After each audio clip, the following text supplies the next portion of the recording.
What's going on, guys? Bingo here. I'm with the Duel Factory for the next installment or episode 38 of X-2 Drop, our Yu-Gi-Oh podcast we do every week, talking about whatever we feel like it, whether it's meta-related, product release, or just some random topic that you would probably skim over in a YouTube video. So this week's topic is pretty vague. I like doing these because the conversation can go anywhere, but it's collecting in Yu-Gi-Oh! And some of the stuff we're going to talk about is why you should do it, what the risks are, why we do it, because I know both of us are avid collectors, and like the pros and cons of doing it and what you actually gain from holding on to some cards, because the Yu-Gi-Oh! Market is extraordinarily volatile, so there's a certain way to go about it, but the Dual Factor Joe has been collecting for significantly longer than I have, and he's got a much prettier collection. So,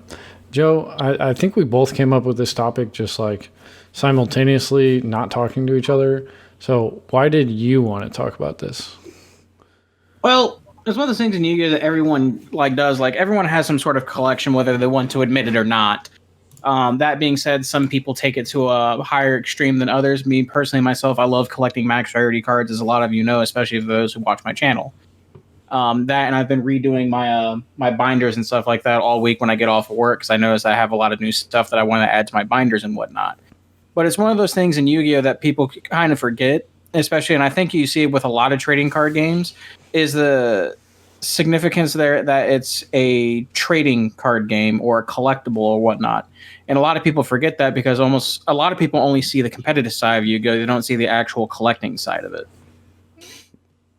Yeah, and what I was focusing on is, I like playing the game, but I like the way the game is structured. I like talking about it. I like just the card artworks and like the way they look. It's very nostalgic for me. It was the first card game I ever played way back when. So I just want to be able to develop like you said, they're collectibles at the end of the day. It's just the game. It's something you can buy and play with. That's it. There's this hyper competitive mindset in Yu-Gi-Oh, and it sometimes gets lost that you can sit down and trade with somebody without nickel and diamond every fucking trade. But that's why I wanted to pick the topic. So what's your first? What do you want to discuss first? So I think one of the things discussed, because it just one of the reason I probably discussed this is because we're next December we're going to get another OTS set out. And for those of you who, obviously, most of you know what OTS sets are, but when you get those sets, they have new cards that get bumped up in higher rarities and stuff like that. And you have rarity upgrades and stuff like that, and that kind of fluctuate cards that you already own in your collection. For example, we'll use one of the ultis, for example. So the final ulti was revealed today, and the newest one for OTS 12 being Chaos Dragon Legionnaire, which already has a secret printing because that was the original printing out of the set. Now, for someone like me, right, I'm going to go get the ultis because like I said, I like my max rarity cards. But in terms of collecting and stuff like that, for someone who bought these cards as a long-term investment, you're going to see the price of that card drop significantly because of this card being reprinted as a higher rarity than what already was. Now, it's good and bad. Good because when you look at a competitive aspect, now it's not nearly as hard to pick them up, but now it looks bad on the collector side because the investment you thought was going to be long term is now met its term, and if you want to have a higher rarity of the card, now you have to invest again in the same card that you already have. And in situations like that, it can be frustrating. Like I know I was frustrated when Colossus got reprinted as an ulti, and it was an ugly ulti, but I still got it because it was ulti. You know what I mean? And like modern day, like investing in new cardboard for the long term it's really frustrating because you want these cards to play. So like Legionnaire, it's not even a year old yet, and it's getting a rarity upgrade. So you already had your original print first ed secrets to hold value in the long term, and it's not a card that I would have expected to get an OTS ulti this early if it if it was going to get one. So I could see that being a little frustrating, but in the same pack, you have you got Twin Twisters, rarity upgrade. It's a phenomenal card that will always be played. I don't know how they could power creep that versatility, as well as Solemn Judgment. And those are two very different cards. Like all three alties in this pack can be talked about differently, because one is a staple that comes in and out of formats. One's a very powerful card that's niche, and then one is a quote-unquote rarity upgrade for one of the oldest cards in the game. Exactly. So Solemn Judgment, ultimate rare, it's probably not even going to hold as much value as the original print First Ed Near Mint Ultras. Yeah, there's another aspect to collecting that's kind of hard to kind of judge too. So for example, picking up vintage cards, what I mean by that are cards that were printed in higher rarities and older sets during the days of Upper Deck and so on and so forth. Like for a good example for people who collect hero cards, as a lot of you guys know, Heroes is one of my favorite archetypes. I like playing it and stuff like that. A lot of the older hero cards, when they were first released, didn't hold a lot of value because they weren't being played. A good example of this would have been Bubble Man, because Bubble Man wasn't a very popular card in the older hero strategies. And then as time has progressed, that card has continually gained value and value and value, even though now it's not even played in most traditional decks. Now that we fast forward to 2019, it's still one of those older ulties because it's been sitting there for God knows how long that it just keeps increasing in value. And that's one of those things when you look at older cards and stuff like that, if you pick them up early enough, you get them at such a reasonable price, and then over the years, that's where you start building the value in your collection. Yeah, and with looking for long-term value, you're going to see the volatile market, like with Chaos Dragon Levineer Secret Rare. Like a couple years from now, it could have gone up to $30. It could have dropped down to $10. But like, as long as there's the ultimate rare and the secret, like there's going to be value in both copies, and you just can't. It's like playing the stock market. If it's up, like you can't just sell right away. Like it's going to go up, it's going to go down, and you can't look in the short term, or else you're just going to drive yourself crazy on like, did I lose money? Did I gain money? Should I get out now? Like just fucking play the game and collect cards. Like I'm saying, like if you looked at Yu-Gi-Oh! And so if you looked at it in the short term, just like you said, you're going to drive yourself nuts because our card market is like so volatile and stuff like that. But at the same time, also seeing it because I used to be a vendor, that's one way to look at it. It's another way to look at it because of how much potential for profit you have immediate right there, especially like for people who have like a competitive mindset and stuff like that. You can see where cards are going to get like infinitely worth more amount of money just based off what's coming out and stuff like that. So if you look at it at that point, if you're just buying and selling and stuff like that, that's another way to look at it. Yeah, and this isn't a short-term investment discussion, which buying and selling to make a profit in the short term is totally different than what we're talking about. Building a collection to, have some tangible assets from the game that you enjoy playing is a totally different discussion than flipping cardboard, right? Oh, 100%. So my number one drive to continue collecting and to continue to buy cards that I know aren't meta relevant and probably never will be, but they're pretty, and the reason I want to play them is because no matter what tech comes out, what like side deck card, what main deck staple for the format comes out, I want to be able to just like reach into my binder and have that card. I understand that. I understand that. That is everything to me. Go ahead. I'm saying, yeah, like that's one of the things I like being able to do. That's why I like keep building my collection and stuff like that. Because I'm like you. I want to be able to sit there and just like look at my binder one day and be like, hey, I want to play this. I don't want to have to go out and have to like scrounge up all the pieces and stuff like that. I just like being able to reach in the binder, pull the cards out, and build it. Now that being said, there are some like and there's another reason to like when you're collecting cards like that, because there are some formats that I thoroughly loved playing in Yu-Gi-Oh and stuff like that. One format that I loved thoroughly, my favorite Tier 0 format, if you will, would be Dragon Ruler format. It's one of those formats that forever stuck in my mind. It was the first Tier 0 format that I participated in when I got back into the game, and the cards just really stuck with me. So one way to look at collecting stuff is like collecting it after it's been past its prime, because then some of those cards you can collect are like timeless. Like, for example, a timeless Dragon Ruler format card was Big Eye, right? Yep. If in later years it got an old reprint and stuff like that, and I collected those and stuff like that, and then some OCG cards printed have better rarities than TCG cards. For example, you can get all the Dragon Rulers in OCG format. You can get them all in Super. So I have like all super rare Dragon Rulers, and then the babies come in some weird rarity that I can't remember, but they're really gorgeous and they're really expensive. I don't have those yet. I thought the babies were Korean Supers. They're either Korean Supers or there's some weird. I know the big rulers come in Gold Secret as well as the super rare. So, but yeah, or to take it back even further, like you got cards like Ultimate Rare Blackluster Soldier for GOAT format. You mean Ultra Rare? There's no Ultra Or Ultimate Rare BLS from the OCG.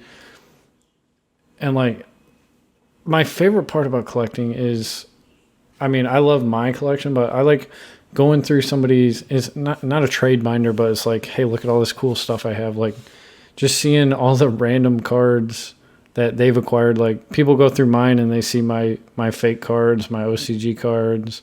I always forget you have that fake card collection. Yeah, like they're just, Konami should do full art cards, but they fucking don't. The good old full art cards from Pokemon. That'd be kind of cool. Yeah, and I just moved here. I just moved to this locals.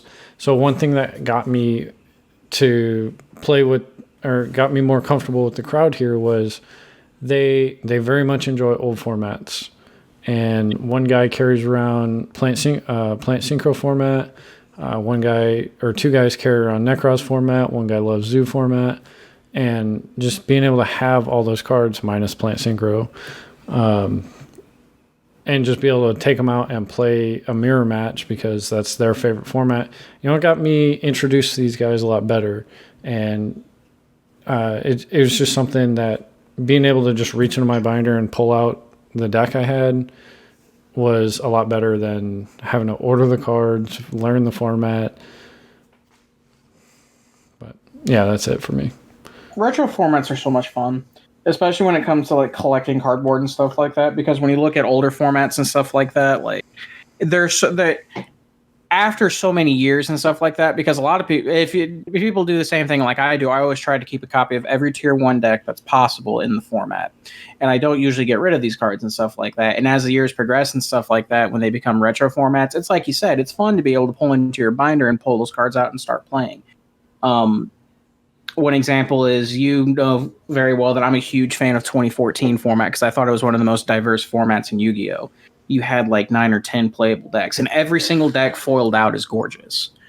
For example, well, I don't know if it's truly foiled out, but I mean, all the Gear cards are like a really cool deck to look at because all of them are the same rarity for the Gear monsters themselves, except Gear Gigant X, and Gear Gigant X is a gorgeous secret rare. One of my favorite decks that didn't get a lot of attention was Quackimera Fire Fist during that format. All the cards are ulti and they're just gorgeous. Like, I mean, it's just one of those things, like those older formats produce so many beautiful looking cards, and being able just to crack open a binder and look at some of these, and it's just all gorgeous, all that shine in your face. Yeah. It's like retro cards, or just the way Konami used to print cards. They're so good looking, and they will always hold value. Like Pharaonic Guardian, First Ed Lava Golem, Yatagarasu, Injection Fairy Lily, like these old secrets. Chaos Emperor Dragon. Oh, they're so pretty, and being able to just have those, just to say I have them, because I mean, it is it's an investment. Like, I probably will be able to get more than I paid for them if I did decide to sell them. The game is just so fucking, I love this game. I love talking about it. I love playing it. I like having cool stuff to show people. You know, it's a hobby. I'll tell you what's really fun about collecting, especially when you do high-end collecting like I do. So when you have these older decks and stuff like that, you've kept over the years that you've collected, right?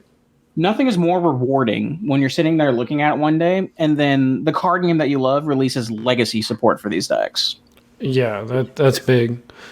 So it's amazing because like you spent all this time holding on to these old cards, and then new ones come out, and then the old ones become playable again. Like, for example, look at Gladiator Beasts. Those cards are foil out versions of held value for God knows how long.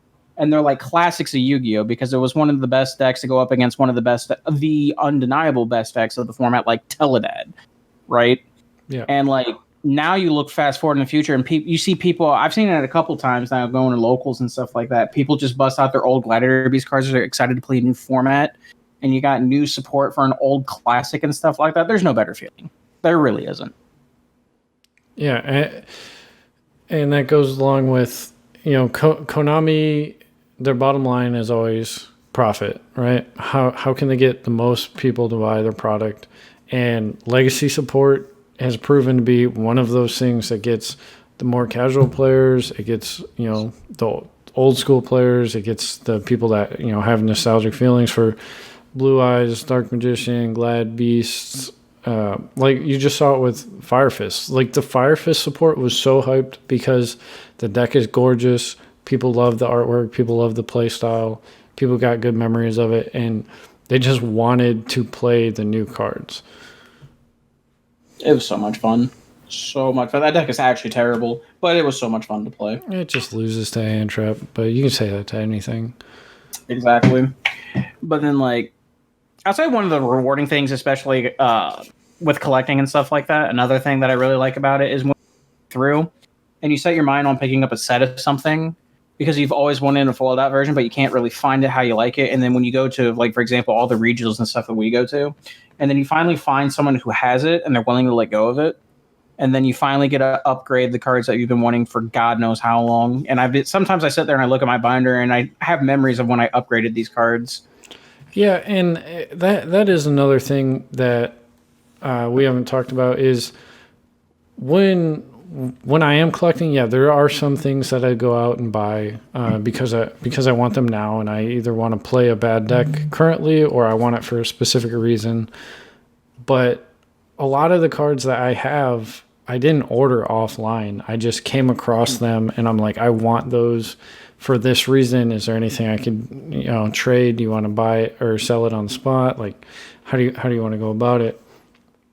And it's everything has a story, and every single card, and that gets you involved with meeting new people. It gets you good memories. Besides, like going X-2 at your at your regional in the last round and just getting pissed off, right? Like it gets you positive memories that you can go back and think about for this game that you enjoy playing. And whether, like, everybody has a lull in playing the game.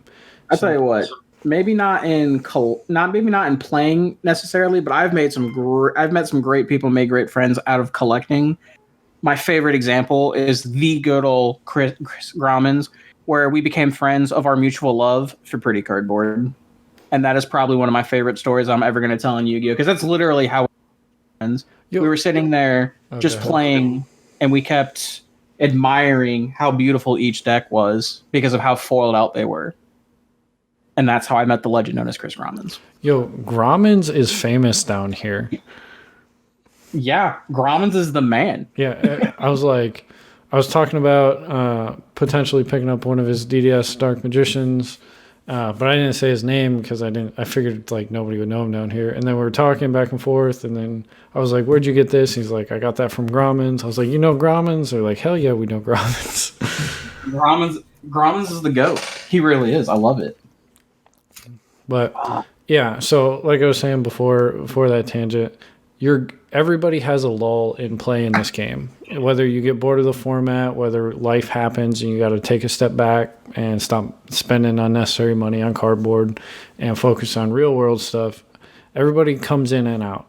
But having that collection to be able to fall back on and fall back into the game just to, reinvigorate, the joy that you get from playing this game, because I know a lot of us get mad for bricking round 6 or whatever it is. You do enjoy playing the game, or else you wouldn't be playing it. And unless your name's Wade, that's different. But like there's this guy down here, CJ. Shout out to him. He got me my misprint Zodiac Barrages on the spot. He has just about everything, and from what I understand, he's basically what kept this locals alive because of his massive collection. Like, people really like stopped investing in the game for a while. I don't know what was exactly going on, but he was like being able to lend people the cards at locals and get them back just so people would keep coming to keep playing the game. And in the long term, you see that, the locals is still strong down here.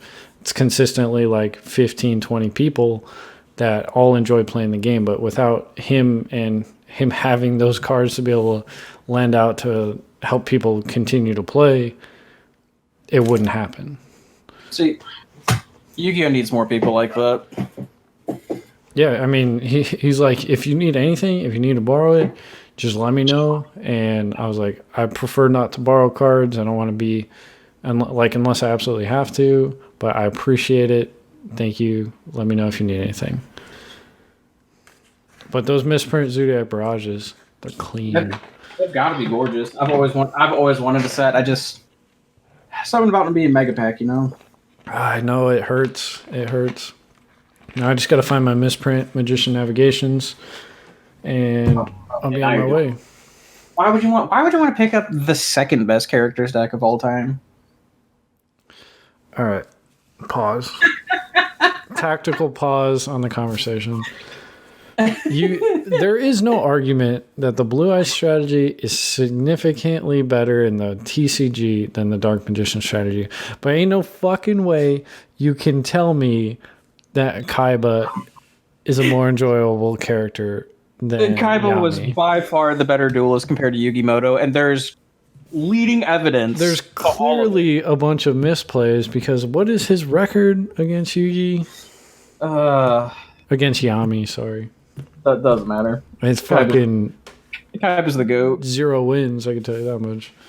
Last time I checked, Dark Magician doesn't have a Yu-Gi-Oh set named after itself. Just put that out there. I mean, Kaiba basically just his only win was, I'm gonna kill myself if you don't let me win.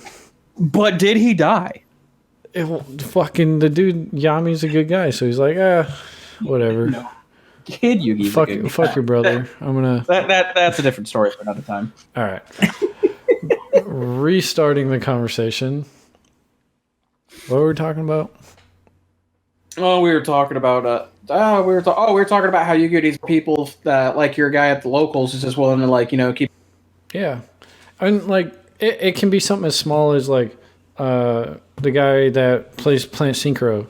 He has 2 mirror decks built on him at all times, so it's like it's a conversation tool. It's something that you can do, either after the tournament, before, in between rounds. If you don't play, if you drop, he's like, hey man, you want to play some Plant Synchro? I'm like, sure. I've never played the format before, so give me a minute, I'll learn it. And that's how I met him.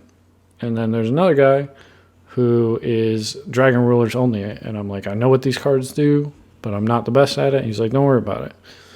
The format's great. I love that format. Wait. Was it Baby Rulers or was it Ravine? I want to say it was Ravine Rulers. Oh, this guy's a man of culture. Music to my ears. Continue. I mean, that's about it for that point. So, what do you think? All I know is talking about collecting and stuff like that, and looking through my binders and stuff like that. Now I want to play retro formats. Yeah, retro. We can go on all day about those. I wish there was an official side event at like a YCS that said, "Oh, we're gonna play this band list for this side event," or something like that. There's one other thing we can talk about, and in terms of collecting, it's people's preference and rarity. this is a big one that often comes up in our friend group, right? Yeah. Because what is it? There'll be reprints of cars and stuff like that, and your guys like, oh, I can't wait to get my ultras out of this reprint set, and I'll just be like, but they're not original pack rarities, so why would you get them? Yeah. So you have your very defined what you want. Like, if it's a mass reprint set of a quote unquote higher rarity, just on the scale, like Typhoon's an OTS Super, but it got reprinted in Dual Devastator as an Ultra. I wanted the Ultras because I like them to physically be shinier, but you value the, harder to get, the more difficult the actual version. sets that come out of, because I think I love my OTS Supers just because of if you look at it traditionally, look at like Turbo Pack Supers and Champion Pack Supers and Retro Pack Supers and stuff like that, and how they just continually gain value. I feel like the same thing's eventually going to happen to OTS and stuff like that. So that's why I like that so much. Plus, super rares are gorgeous. Yeah, and me, I like having the shiniest version possible. Secret Rare is by far my favorite. If I could have the entire deck in Secret, I will, except fucking Invocation. I cannot bring myself to play the Secrets over the Ultis. You're not truly dedicated then? Just put that out there. See, the problem comes in when, like in Necros, right? Almost the entire fucking deck is Secrets besides the Jews and Shrit. Like, you could get just about everything in Secret, I guess, with the incantations, but I'm saying old school. Right. Although, that is one thing I do like in Yu-Gi-Oh!, even though I love max rarity. I just like my entire deck, just all matching rarity. You know what I mean? Oh, yeah. That's like back in Zoo. Here's a good example. Back in Zoo format, I love that my trap lineup, it was 7 cards, right? It was Vanity's Emptiness, 3 Solemn Strikes, 3 Dimensional Barriers. And I love that all my trap cards were all secret rare. And then Strike got reprinted on ulti. Yep. And like, they were pretty, but it broke my back to swap my secrets for ultis, because then they didn't match.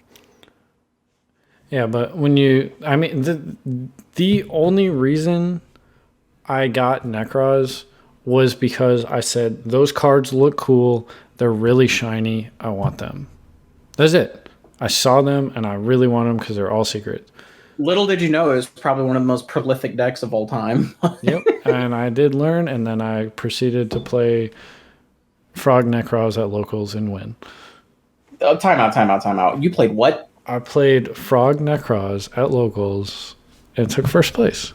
I'm a head out. This man said he played Frog Necros. I'm dead. Master Rule 3. Swap Frog's a good card.